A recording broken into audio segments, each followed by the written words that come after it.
আজকে আপনাদের সঙ্গে শেয়ার করছি মালয়েশিয়ার জনপ্রিয় একটি পিঠা রুটি জ্বালা। প্রথমে 2 পিস ডিম দিয়ে দিলাম, তারপর 1 চামচ চিনি, পরিমাণ মতো লবণ ব্যবহার হবে। অবশ্যই ভিডিওটি ভালো লাগলে শেয়ার করে দিবেন। আপনি কিন্তু আপনার স্পেশাল মেহমানকে সকালের নাস্তায় খাবারটি দিতে পারেন। তারপর 2 চামচ পরিমাণ তেল দিয়ে দিলাম। এবার সুন্দর করে মিক্স করে নেব। এটা কিন্তু যে কোনো মাংসের ঝোল দিয়ে আপনার মেহমানের সামনে দিতে পারেন।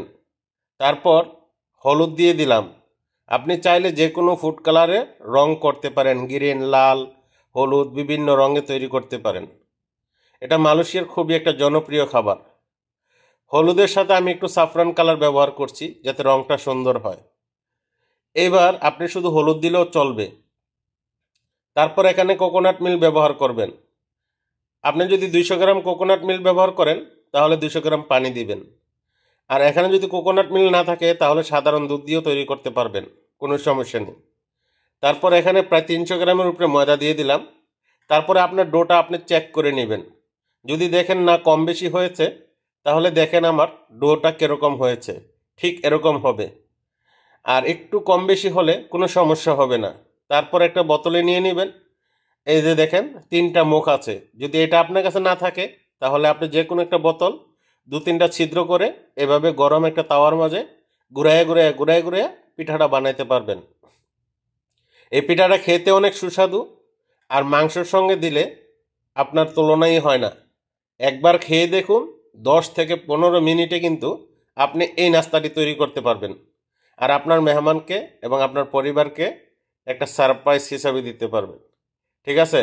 আমরা হয়তো পিঠা বানাতে গিয়ে ঘন্টার পর ঘন্টা ব্যয় করি। আসলে ঘন্টার পর ঘন্টার প্রয়োজন হয় না। দেখতেও সুন্দর, খেতেও সুস্বাদু।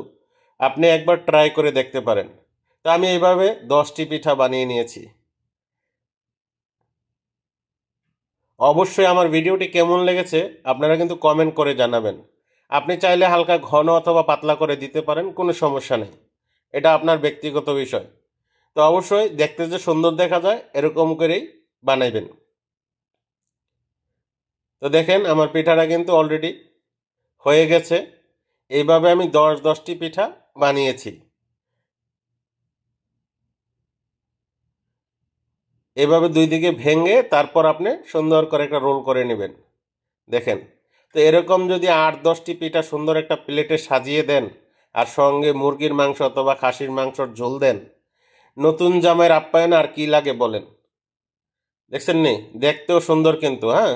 তো অবশ্যই ভিডিওটি সম্পূর্ণ দেখে থাকলে আপনার দায়িত্বে ভিডিওটি শেয়ার করে দিবেন। অনেক অনেক ধন্যবাদ আপনাকে সম্পূর্ণ ভিডিওটি দেখার জন্য। আর পিঠাটি দেখেন কত নরম, দেখেন। এই যে ছিঁড়ে ফেললাম, দেখছেন?